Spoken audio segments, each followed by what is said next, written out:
Welcome in. It's Big Ten Today on this Friday, presented by Gatorade. Great to have you with us. Dave Revson and Andy Katz. To say I appreciate the dedication would be an understatement. I make sure I'm here. Yes. You know, the Big Ten jet always fires up for me wherever I am and gets me right here in time for Big Ten Today. You'll have to let me know how to access that at some point. Is there a code that you push or something? No, seriously, wonderful to have you. I know you're maybe a little limited on the sleep, but heavy on the inside. Yes. I know. Energy's still there. Yes, Mike DeCourcy is with us, as he is every Friday. We'll get to the bracket in a moment, Mike, but a little bit of movement from the Big Ten's point of view, including a new team in there. Yeah, absolutely. We're seeing, well, I won't give it away, but I'll say their nickname is Badgers, making a return to the bracket after a little while. And I will also say that I am really concerned for both of us, Dave, because everywhere Andy goes, there's a storm of people. And so I'm thinking that me here in my house and you there in the studio are not safe. Yes, if they storm the studio after this show, given how wonderful it was, we'll know we have Andy to blame. Let's get into our big story, and it was that game that Catsy was at. Maryland taking down the Boilers last night. They rode an amazing second half to the win. They outscored Purdue 43-26 after halftime, shot 63%. Terps' first win over a top 5 team since 2016, snapping an 11-game skid, and it moves them into a tie for third in the Big Ten standings. And there is the court storm aforementioned. Andy is somewhere in that morass. Mike, I'm going to start with you. I have to be really impressed by Maryland. They were the story. Incredibly impressed by their physicality in this game. Did a tremendous job keeping Purdue off the offensive glass. This is really a huge win for them. What stood out? Well, the first thing that stood out was that this game was set up, and Kevin talked about this after the game, about how he watched the tape and thought, we're going to win this game. And I think that the reason he saw that was with where Purdue is right now as a basketball team, that what Maryland does well and how well they do it at the Xfinity Center, I think that was just tailor-made for them to have a successful evening. And they went ahead and they persisted with what they did, because their style, although it certainly was effective in the first half, it wasn't dominant. It didn't control the game, but they hung with it, and they knew that it would have an effect in the end. Andy and I were talking about this before we went on the air. The pressure that they applied, it didn't create a lot of turnovers, but I remember Steve Bardo saying at one point in the first half, we'll see how they can hold up against it. And I do think that it wore down Purdue's players and made a difference in that one-sided second half.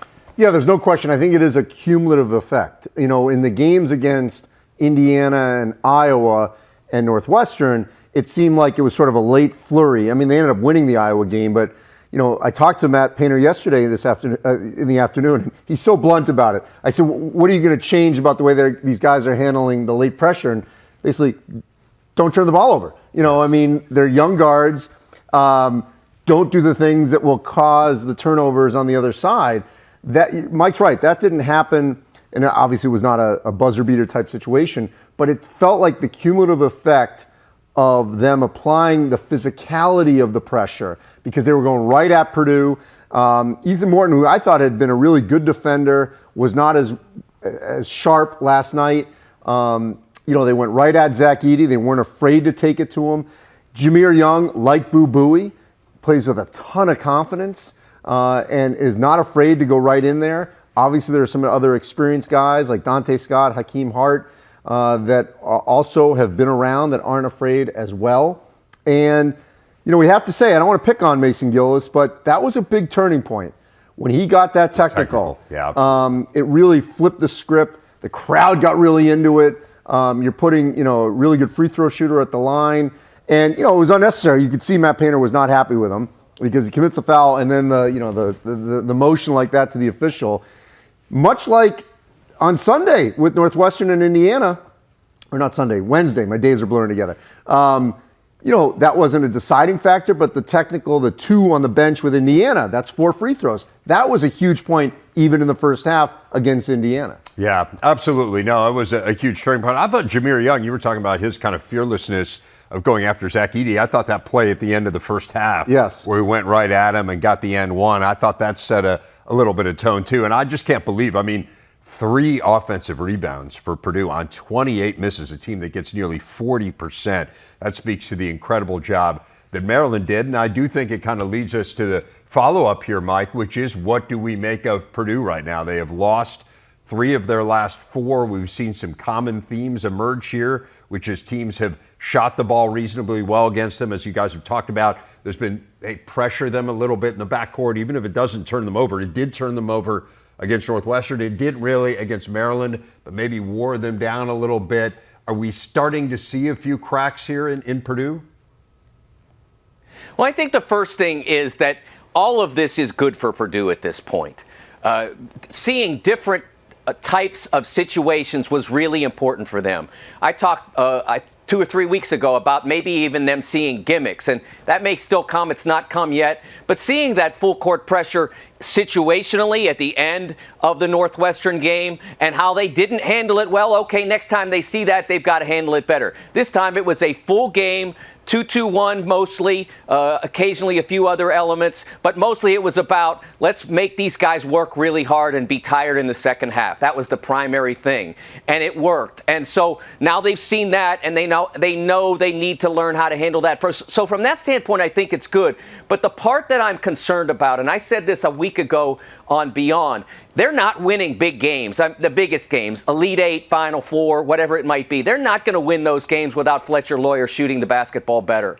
He started the season as basically a 38% three-point shooter, but since January, mid-January, he's 7 of his last 34. He has not had a good shooting night, not one, in that entire stretch. And they need to get better from that. And Brandon Newman last night scored as many points in 17 minutes as Fletcher did in 35. He's got better basketball in him. He may be a little weary. And I think being at home next time out against Ohio State will help. But they need to get him back in rhythm, or they may need to get more of his minutes in Brandon's hands, because Brandon has still been making shots on occasion. 2 quick points that I think are positive for Purdue. One, Braden Smith played very well after making some miscues the previous game. I thought also defensively, he did a pretty good job. He was diving on the floor. He was winning some 50-50 balls. He was aggressive. I agree with Mike totally. Fletcher Loyer is going to have to raise his game back again. The other is schedule. The reality is they have one more true road game at Wisconsin. I like the Purdue matchup against Wisconsin. And also the Kohl Center is not Xfinity. It's not the new Welsh Ryan. It's not Assembly Hall in terms of its intimidation with this particular Wisconsin team. And they don't necessarily feed off of that because they don't play like that. So I like the way the schedule lays out the rest of the way. They're in Chicago, then the tournament. I think the worst is actually behind Purdue because of what is now ahead of them. They are home for Ohio State coming up this weekend. Pity Ohio State. The way Ohio State's playing, that might be a little bit of a get-right game. We saw the Buckeyes again last night. It's just such a head-scratcher at this point. Don't really know what to make of them. Iowa kind of extending their misery once again. But, man, when this Iowa team is clicking offensively, Mike, they are just phenomenal. And last night was another one of those nights. Yeah, I like what we're seeing in different players stepping forward. And we've always known that this is an Iowa team that has 8 players that can really contribute at a high level offensively on a given night. Maybe more than 8, but certainly 8. And last night, Connor McCaffrey, 13 assists and no turnovers. Just unbelievable numbers there. And I really am excited about the fact that Tony Perkins now has those games where he feels comfortable just going for it. He doesn't try to push it every game, and I like the fact that he doesn't. He when he sees an opening, a matchup, or maybe he really feels it on that night. But going last night for 24 points, following up on the game he had a week or so ago with 32. I like the fact that he can go out there and do that if it feels right, because then you've always got Chris Murray to develop a consistent scoring output. Philip Rebraca is doing so much better as an inside-outside big man. He's so much better an offensive contributor now. And so to have that one guy that can break you down, get to the lane, maybe get to the rim if it's right, I think that's really helpful for Iowa going forward. So Tony Perkins obviously scoring 24. That's huge. Like Mike said, it's another score. The trend for Iowa is completely going up, double bye, everything's positive. Flip side of Purdue, they have a very difficult schedule. We're going to learn a lot more about Iowa, whether they've got momentum going into Chicago, because they've been home a lot. And now they've got 3 of their next 4 on the road, actually 3 of their final 5 on the road at Northwestern. Now they do match up well against the Wildcats, but it's at Northwestern. The place is going to be sold out again. How do they handle that? At a desperate Wisconsin. Again, I think they match up well against them. Remember, they lost that game way back in overtime. I don't think Chris Murray played in that game. And then at Indiana is their last road game. So right now things are trending in the right direction for Iowa. But as we see in this league, the schedule can get you and knock you back, and suddenly you're in 6th place. Yeah, and have not been a great road team. Only so road far. wins at Minnesota and at Rutgers, where they played really well. Right, the Rutgers game, which they led from start to finish. But man, when they get it going, 1.4 points per possession for the game. That is a staggering number. How about Ohio State? They shoot 57% from the field in a game they trailed at one point by 28 points. Like, that's almost impossible to do, and yet somehow they did it. It's just crazy to see what's going on with them. 12 losses in 13 games. More.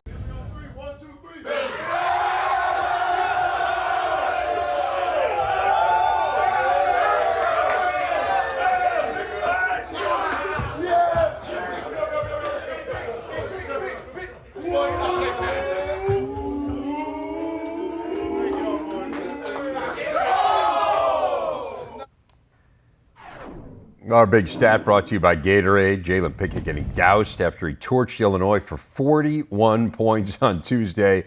A monumental outing. It's the most ever scored in the Bryce Jordan Center. First time a Nittany Lion has hit 40 in a game in 62 years. It has been a minute, as the kids say. And the man who drew up each and every one of those 15 baskets with amazing precision joins us for today's big interview. He is Penn State coach Micah Shrewsberry.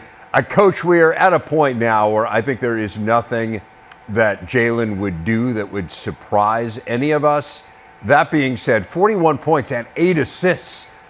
Where does that rank? I mean, you've been in the NBA. You've been around some unbelievable players and unbelievable teams. Where does that rank among the best performances you've seen? That is, it's right up towards the top because we really needed it, right? He didn't do it. He wasn't hunting shots. He was efficient in how he played. He had the 8 assists. But it was a game that we needed to win, and he stepped up and willed us to it. And it's great, like, to have a guy like that, to be able to do that in a key moment. It's big time. So it ranks right up near the top of the performances I've seen. As you said, you guys really needed it, Coach. You had lost 4 in a row, a couple of them in kind of heartbreaking fashion. How did you get your guys back on track? A big part of it is they did it themselves. They stayed together as a group. And, you know, you go through ups and downs in a season, and we were going through a down part of it. But they never lost their spirit. They never lost their sense of belief. And I thought we had great spirit at shoot-around before the game.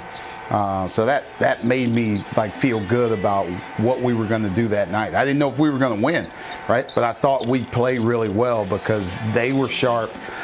They still had belief, and they were ready to play. Watching the highlights here of Jalen, he's on pace to become just the second player in Division I in the last 30 years to average 18.7 rebounds and 7 assists. Denzel Valentine, of course, played in the Big Ten. Michigan State is the other one. It's such an unusual skill set. At what point did you kind of realize what you had when you watched Jalen practice and said, hey, this guy is not a typical point guard? Yeah, you know, as we recruited him, you could tell how high of a basketball IQ he had. He was a really smart player. Siena ran an offense for him early in his career that was ball screen dominant, and he got a lot of guys going. He played out of pick and rolls, made good decisions.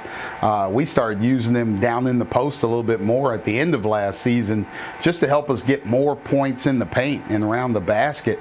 And it turns out that, you know, has really keyed what we do this year. Him scoring, playing in pick and rolls is a big part, but him getting points in the paint him driving it and now having all those shooters around him really makes him effective. That's pretty amazing to think of a young man who didn't have a single D1 offer out of high school. You had to go to prep school to get the Siena offer, and here he is on a historic pace here. You mentioned the way that you play and that it is different, that you're spreading the floor. You don't really play most of the game with a traditional post player. Again, so much of it is premised around Jalen and shooting threes. Is this who you want to be long term, a team that is really reliant on the three ball, or is it more just kind of a reaction to, hey, this is what we have, we're early on in building our program and building our roster, and this gives us the best chance to win? Yeah, I think having the flexibility as a program to build around your best players. And, we always want to build it with skill. Like, that's going to be first and foremost what we do with shooting, with decision making, with passing. And now you add guys that can do different things. And I think our big guys have made strides. I think Keba Jai now going into the end of the Big Ten season is doing really good things. It's just sometimes it's dependent on matchups, right? Illinois didn't play Dane Danger a lot, so there wasn't really a matchup for him. But I thought him coming and getting 5 rebounds was really big for us. And we had like a 3-headed monster of he and Micah and Evan Mahaffey, and you get 8 points, 10 boards out of those guys in limited minutes. That's our center position right now, and we'll get as much out of them as we can, and then continue with the other guys doing what they're doing. Jalen does get so much of the focus, but you talk about those other guys. I think Seth Lundy's just had an incredible year for you guys. Micah, what does it say about him that he's stuck around? He's obviously had opportunities to go, as every player has, but it's clear how much Penn State means to him, for him to stick around it and play as well as he has this season. For as good of a season as Jalen's had, Seth has been overlooked a little bit. Like, he's been really, really consistent for us this year. I think he's only had 2 games outside of double figures. He's been one of our best rebounders. He's shooting at a very, very efficient rate. I believe he's leading the Big Ten in three-point percentage. He makes tough shots, and he's being really efficient, though. He's not turning the basketball over. He's still guarding people at a high rate and a high level, and just having the same coach, I think he feels more comfortable in what we're doing. He's speaking up a lot more as a leader and helping us in practices in the locker room. So I'm proud of what he's doing, and I think he still has another gear that he can keep going to, that hopefully here down the stretch he continues to play at a high level. Coach, you and I have talked about this a little bit in the past, but you've got such an interesting background. You were a D2 player, literally one of the guys that at times drove the team vans to get to the games. You came up through the ranks as a head coach. Your first head coaching job, your responsibilities included washing the team uniforms. How has that shaped you now as you're in your first big-time, Division I head coaching position? How's that shaped the person you've become? I think it helps you. I think all those experiences help you become who you want to be. And I think, having I've had an unbelievable group of mentors that I've worked for, all the way back to Todd Sturgeon at the University of Indianapolis, and Mac Petty and at Wabash College, Bill Finland at DePaul. Everybody knows of my relationship with Matt Painter and Brad Stevens. I think all of those guys have kind of helped shape me into who I want to be, but also how I want to run a program. And it's still learning experiences, right? I'm still trying to grow through all of these and the ups and downs. And somebody asked me the other day if I've ever gone through a 4-game losing streak, and there's not very many times that it's happened, because I've been around good programs, thankfully, and I've learned from really good guys. But I'm just learning. I'm just leaning on our guys, and we have a great staff who they're carrying me. That's the biggest part of it. Our staff and our players are really carrying me. I don't want to look ahead too much. I do want to talk about the stretch run with this team, but you've got a great recruiting class coming in next year, a top 30 class. It includes your son, Braden. What's the recruiting pitch with your own kid? You know what? It was come or not be a part of our family anymore. That was about as easy as subtle. It gets. That's subtle, Micah. Yeah. There's a lot of nuance there. Yeah. That's right. No, it was. Adam Fisher is our associate head coach, and I let Adam recruit him. I didn't talk to Braden at all about recruiting, and I wanted it to be his decision. And when he finally made that decision, he said, I've always wanted to play for you, and which we've never had a chance to do, and we're looking forward to it. But I get a chance to coach him. I get a chance to coach Logan Imes, who was his AAU teammate throughout high school for Indiana Elite from Zionsville, Indiana, and then Kerry Booth is going to be a great player for us. A legacy Penn State guy with his dad Calvin being a great player here. Kerry's a completely different player than Dad, but I think he's going to be a good one for us in the future. You guys haven't made the tourney in 12 years, as you're well aware. What's the message to you guys here in the stretch run? How much do you talk about that, Colby? Yeah, we're really just focused on the next game. And that's it, right? You take a page from Coach Franklin and his group and the 1-0 mentality. We're just focused on Minnesota. And that's it. That's all we can worry about is how do we play the very next game? How do we play each possession that game to be at our best? And if we can do that, if we can continue to do that, we're growing as a team, we're getting better as a team, and the results will take care of themselves. So just focus. We have tunnel vision on right now, and we're just focused on Minnesota and what we can do to play well up there on Saturday. Well, let me leave you with this. They are a wounded team. There's really no gentle or subtle way to say this. So how do you get your players not to focus on their record when you come into a game like this against a team that has lost a ton and that is at the bottom of the league? How do you get them to focus on the task at hand? Yeah, the one thing with Minnesota is they're going to be excited to play. They haven't had an opportunity to play a lot of games here in the last 2 weeks just because of their COVID pause. They missed a game. Then they came back and played Super Bowl Sunday against Iowa, and then they missed the game earlier this week. So they'll be anxious to play. They'll be excited to play. They've had guys that are injured in and out of the lineup, but we also went up there last year and we lost. You got to go up there and play well. They're not a team that's going to roll over and just die. Ben is doing a great job, right? Like, he has these guys fighting, clawing, competing every single night. So you have to go up there and win the game. There's no part about anybody in this league being an easy out. So this is going to be a challenge for us. We haven't played well on the road. We've made steps and played well, but we haven't done it for 40 minutes. So this is our next opportunity for growth as our team. Well, Coach, good luck in that one. Always fun to catch up with you. Really appreciate the time. Thank you. You can see Coach Shrews and the Nittany Lions tomorrow night in that game here on the Big Ten Network. They'll take on the Gophers. Coverage begins at 9 Eastern, and as always, it's always available on the Fox Sports app. Mike DeCourcy's latest tourney bracket hot off the presses. The Big Ten with 9 teams in it, the most of any conference. It's up 1 from Tuesday, with Wisconsin now playing its way in. Aside from the Badgers, who would be in the first 4, the other 8 teams are all in the top half of the bracket. Mike, let's break down each one of these teams. A rough week for Purdue, holding steady as a 1 seed, but are they still the number 1 overall seed?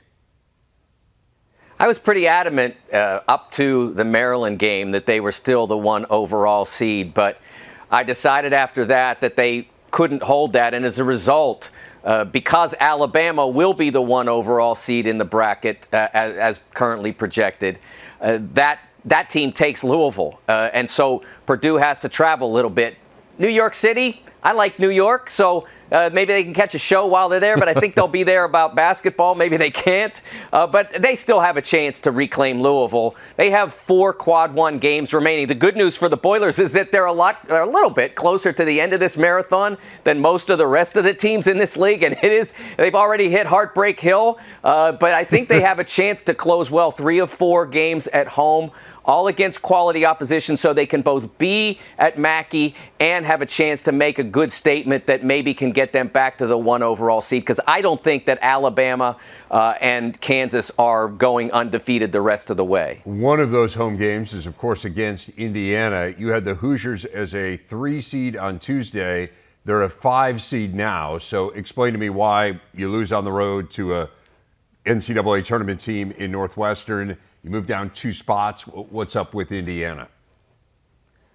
Well, I will admit to being a little bit aggressive, optimistic about where Indiana was headed, and I had them as a 3, maybe as a little bit of an overly aggressive play, but then they lost that game and some other things happened around them. It wasn't a 2-line loss, but there was some progress by other teams that were in that region that allowed them to either stay where they were. UConn stayed as a 4 for me. Some others moved up, and so that was the big reason why Indiana remained left the 3 line and moved 2 down. But I don't think it's necessarily problematic for them. I still think they, as we said, they have that chance against Purdue. That could be a huge mover for them when they get deeper into this. And I still think that they're going to be in a good position when we get to the bracket.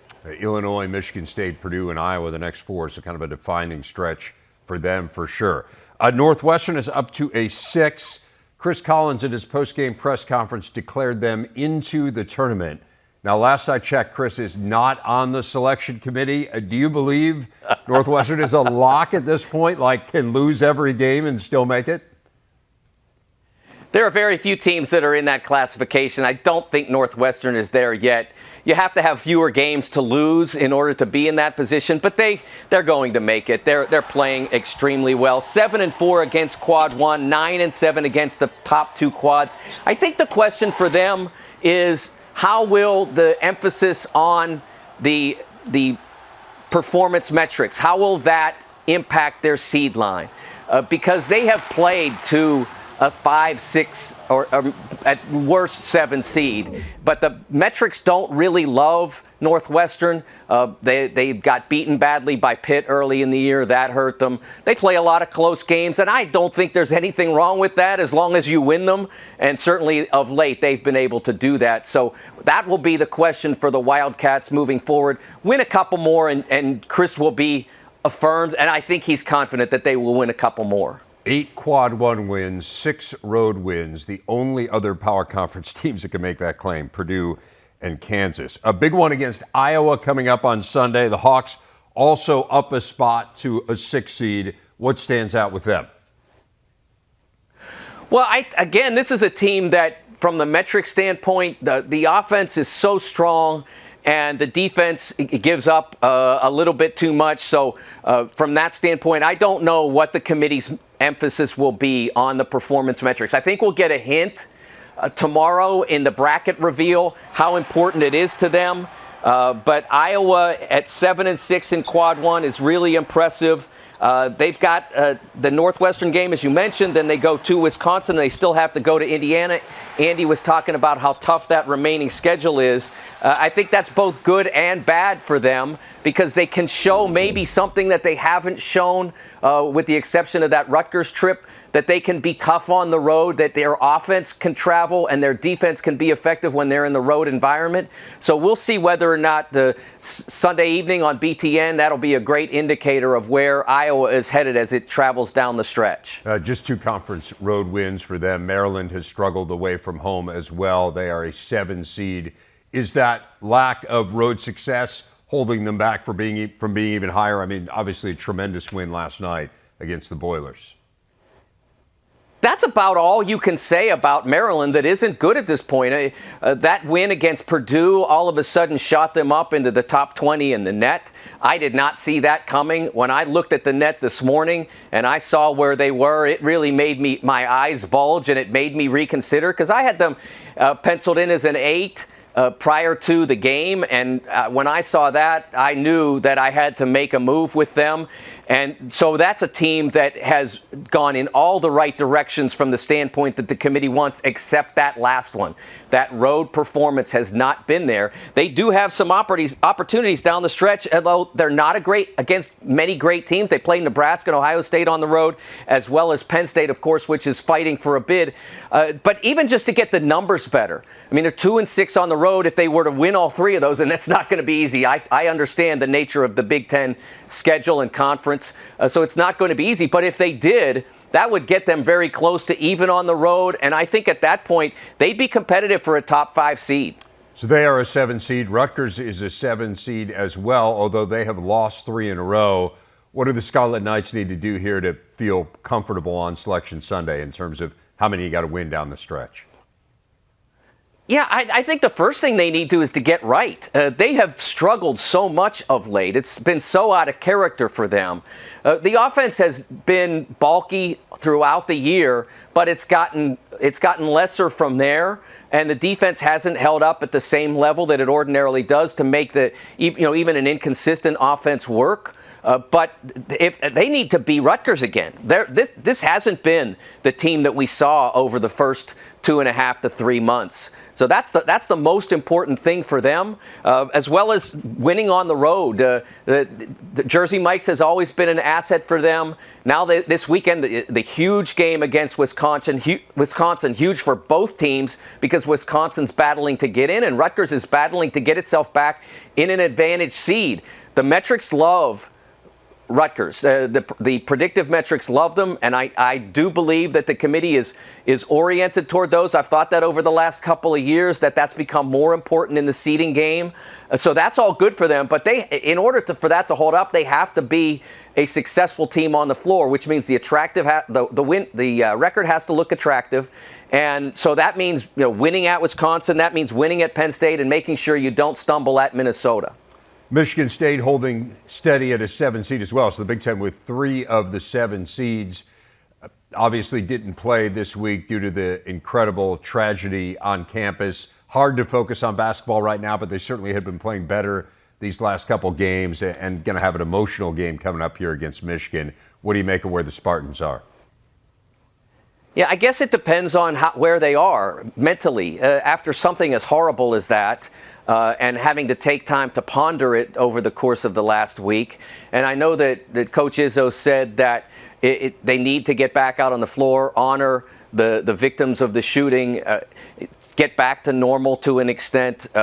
So going to Michigan will certainly force them to reorient themselves toward basketball. Whether that's the ideal timing on that or not, it's not for me to say. But the fact that they have played difficult games in the past will maybe get them focused on having to be good. At Michigan is one of their big rivalries. They have played one of the toughest schedules in the country, and that has helped them both from the standpoint of being competitive in every game, but also when you get down and you look at it on paper, they're 6-7 against Quad 1, 9-8 against 1 and 2 combined. So it shows what a massive portion of their schedule has been played against the toughest teams. And I expect the committee will respect that if the Spartans continue to be successful on the floor. They then head home for Indiana after that game against Michigan. It should be a remarkable scene there in East Lansing. Illinois is down to an 8 seed. They were a 5 seed in your Tuesday bracket. They obviously got pummeled at Penn State, the huge Jalen Pickett game. Why does that cost you 3 seed lines? Again, a lot of this happens not in a vacuum, and Maryland's victory over Purdue was a part of that because Maryland had to move up, and so who was the most obvious and it wasn't easy to take Illinois down, but it was impossible to take any of the other 3s down, any of the other 7s down. So that was the one that made the most sense. As I look at this Illinois team, I never know what to expect from them. They are the hardest team in the Big Ten for me to figure out, and maybe the hardest in the country.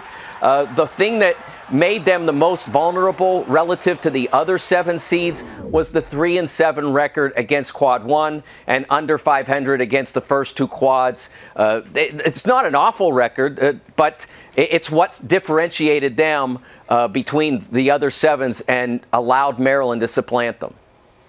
The computers do really like them. So, again, if the emphasis is on those metrics, we'll see how that impacts Illinois in the seeding. Finally, Wisconsin and Penn State are the 2 bubble teams. We mentioned Wisconsin is in, Penn State moving up a little bit. Give us a real quick thumbnail on those 2. Well, what's happened for the Badgers is everybody else is losing. Arizona State losing at home last night to Colorado, an enormous outcome for them. Mississippi State losing at home to Kentucky earlier in the week takes them out. So there are things that are happening. Carolina's loss earlier in the week to Miami. Everybody that they need to lose has been losing, and so their recent victory pushed them into the field. It's not a vacuum. Everything that you do matters. Everything that's done around you matters when you're in the situation that Wisconsin is. So now this weekend they have that game against Rutgers. I think that becomes just an enormous game for the Badgers. Every game they play from now on out. It's not every game isn't an elimination game, but every game matters. And Penn State, they just have to keep winning. The problem that they have is a big deficit to 500 in the quad 1, 3, and 6, and then still a deficit in 1 and 2 combined. So they need to keep winning, and they'll have the opportunities down the stretch. They have 3 of their final their final games are on the road, so that'll help them with getting their metrics both in 1 and 2. Their quad records in 1 and 2 up. Both those teams just needed quality wins here down the stretch.